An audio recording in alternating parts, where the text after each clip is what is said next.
Bill Clinton's favorite African, Paul Kagame, wins re-election by 99%, arrests opponent. By Ann Garrison. Kagame persecuted and silenced the only two women who dared stand up to him, and he didn't stop a genocide, he started one.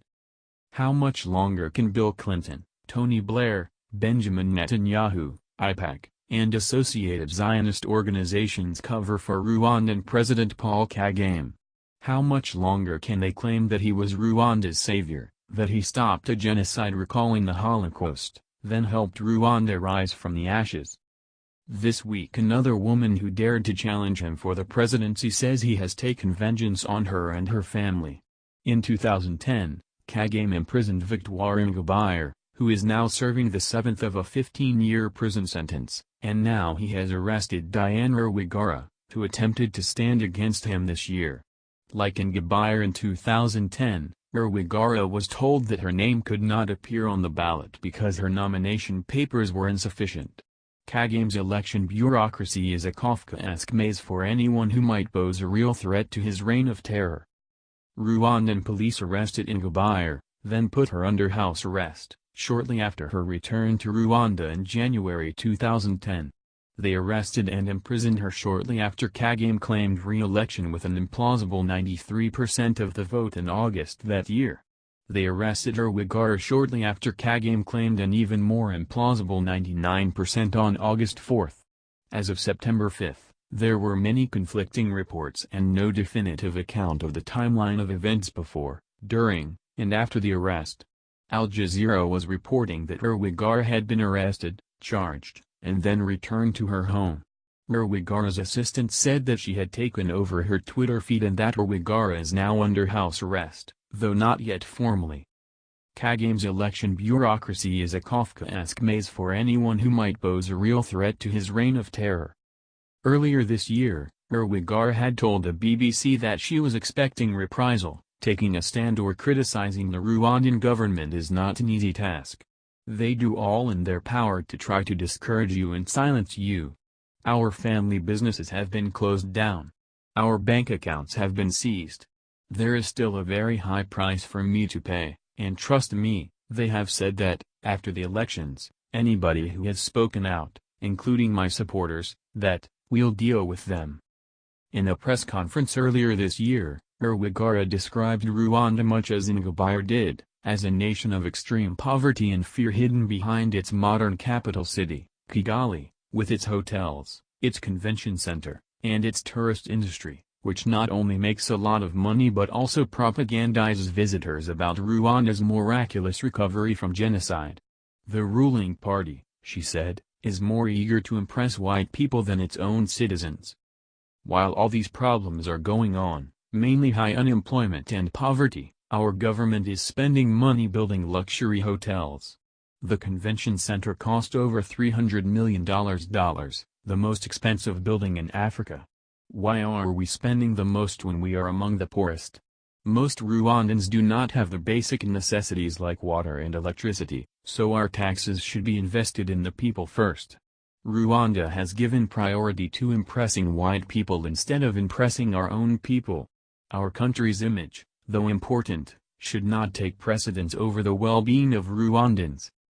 They have said that, after the elections, anybody who has spoken out, we'll deal with them. Rwigara is a Rwandan Tutsi whose wealthy father supported the 1990 invasion of Rwanda from Uganda that ended in the 1994 massacres and General Paul Kagame's seizure of power. She became an outspoken critic of the government after her father died in an automobile accident that she and her family blame on Rwandan authorities. She did not, like Victoire Ingabire, challenge the received history of the genocide, and she even went so far as to say that free speech should not be a cover for revising its history. The freedom of expression I'm talking about is not the freedom that denies or revises the genocide, the 1994 genocide. People should not hide under the umbrella of free speech for divisive statements. The freedom of expression I'm talking about is being able to have the debates without fear of reprisals. Almost all topics in Rwanda are taboo. Rwigara has not spoken out against Rwanda's catastrophic aggression in the Democratic Republic of the Congo, as Ingabire did, either. Kagame was nevertheless unwilling to tolerate her criticism of Rwanda as it is now. Rwandan police arrested her and members of her family for, they say, tax evasion and forging signatures on her nomination papers. Kagame did not empower women or stop a genocide. Nearly 60% of Rwanda's members of parliament are women, and Kagame is commonly praised for empowering women, but that's no more plausible than his 99% electoral victory or his claim to have stopped a genocide. He persecuted and silenced the only two women who dared stand up to him, and he didn't stop a genocide, he started one. He murdered the Rwandan and Burundian presidents, massacred his way to power in Rwanda, then invaded the Democratic Republic of the Congo, slaughtered hundreds of thousands of Hutu refugees, and chased hundreds of thousands more through the jungle from Congo's east to west. With his partner in crime Yoweri Museveni, he invaded, occupied, and plundered the resource wealth of the Congo, leaving millions of Congolese dead and displaced.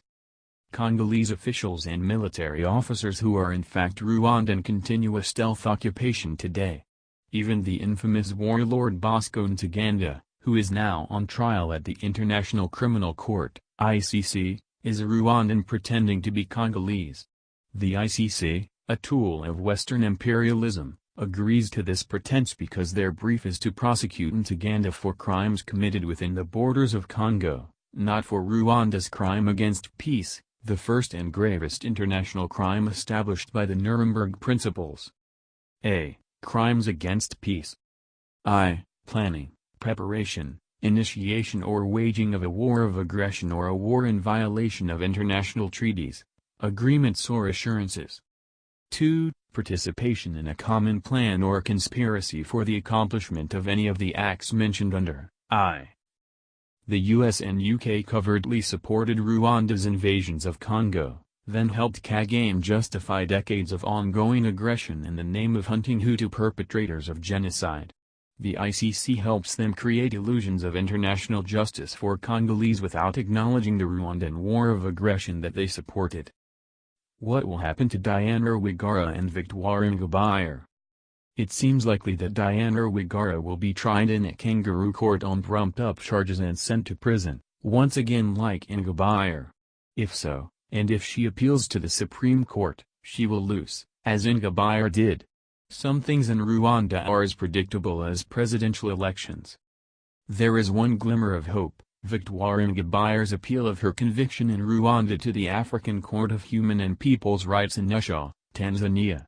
Rwanda attempted to withdraw from the court's jurisdiction after it agreed to hear her appeal, but the rules of the court and international law do not allow a member nation to withdraw after it has been named as party to a case that the court has agreed to hear. Rwanda refused to appear at the March 2017 hearing, alleging bias, but the court proceeded to weigh the evidence and it could rule this month. Ingabire's conviction is such a blatant case of political persecution that it will test the African court's independence. No matter how the court decides, however, it has no enforcement apparatus. If it overturns Ingabire's conviction, she will win no more than a moral victory because the rule of international law is an unrealized ideal. Only international pressure to accept the court's judgment could lead to her release, and no matter how bad Kagame's press gets, he is always shielded from consequence by his powerful Western friends, Clinton, Blair, Netanyahu, AIPAC, etc. Kagame's state press advocated for Hillary Clinton's election and made it clear that he was deeply disappointed by her defeat. The Clintons, and Bill Clinton's weepy lies about having failed to stop the genocide, have served him for 2 decades. Kagame is always shielded from consequence by his powerful Western friends, Clinton, Blair, Netanyahu, AIPAC, etc. Rwanda depends on foreign aid for 40% of its budget. The US is its top bilateral donor, the UK its second, but the flailing Trump administration hasn't turned any attention to Rwanda.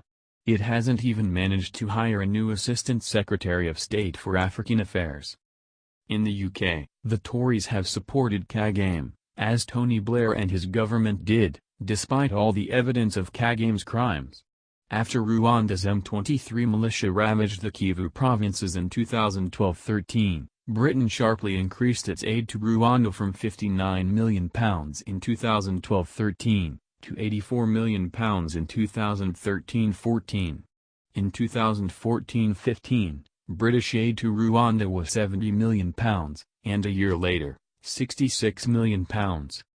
Britain was the only major country to congratulate Kagame on his ridiculous 99% win in the August presidential elections. If, however, Jeremy Corbyn becomes the UK's next Prime Minister, it could be a new dawn for the UK's relations with Rwanda and its totalitarian ruler. Corbyn is an opponent of unilateral military intervention of any sort, and a staunch advocate of international law. Ann Garrison is an independent journalist based in the San Francisco Bay Area. In 2014, she received the Victoire Ingabire as a Democracy and Peace Prize for her reporting on conflict in the African Great Lakes region. She can be reached at anekfa.org. This article was published on the Black Agenda Report website on September 6, 2017.